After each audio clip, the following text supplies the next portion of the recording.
আমার যখন হাতে সময় থাকে না বা রান্না করতে একদম ইচ্ছে করে না, অথচ খাওয়া দাওয়া তো করতে হবে, তখন আমি প্রেশার কুকারে একদম শর্টকাটে এইভাবে গোবিন্দভোগ চাল আর মুগ ডালের খিচুড়ি করে থাকি। তা আমার মতো তোমরা অনেকেই নিশ্চয়ই এইভাবে রান্না করো বা করে থাকো। তো চলো আমি কি পদ্ধতিতে খিচুড়ি করি প্রেশার কুকারে তোমাদের সাথে সেটা শেয়ার করি।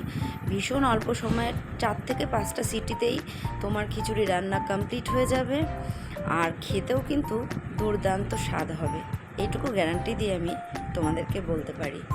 তো পদ্ধতিগুলো তো তোমরা দেখতেই পাচ্ছ, বাকিটা দেখতে থাকো।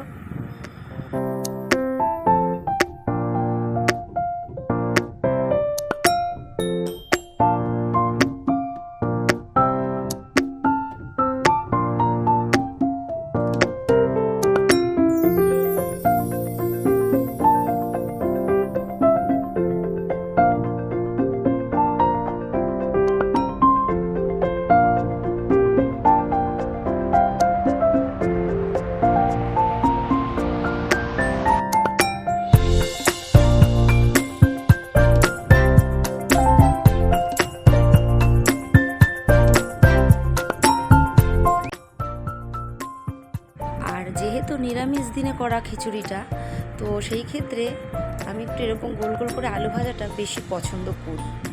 তো পাঁপড় ভাজলেও হতো, তবে পাঁপড়ের থেকে আমার এইভাবে গোল গোল আলু ভাজাটা দিয়ে খিচুড়ি খেতে ভীষণ ভালো লাগে। তো সেইভাবেই আমি আমার পছন্দ মতো করে এই রান্নাটা করেছিলাম। তো তোমরা কে কে খিচুড়ির সাথে কী খেতে পছন্দ করো অবশ্যই কমেন্টে জানিও। আর যেহেতু নিরামিষ দিন, ডিমের কোনো অপশন ছিল না, নয়তো আমি ডিম ভাজাটাও ভীষণভাবে পছন্দ করে থাকি। পুরোটা দেখো আর আমাকে কিন্তু জানাতে ভুলবে না যে কেমন লাগলো আমার এই শর্টকাট রেসিপিটা। আর নামানোর আগে 1 চামচ ঘি দিয়ে প্রেশার কুকারটা অফ করে ঢাকনা দিয়ে রেখেছিলাম খাওয়ার আগ পর্যন্ত। তো দেখো লুকটা জাস্ট এই রকম এসছে। তোমরা যারা যারা খিচুড়ি খেতে ভালোবাসো তাদের তো দেখে অবশ্যই লোভ লাগছে।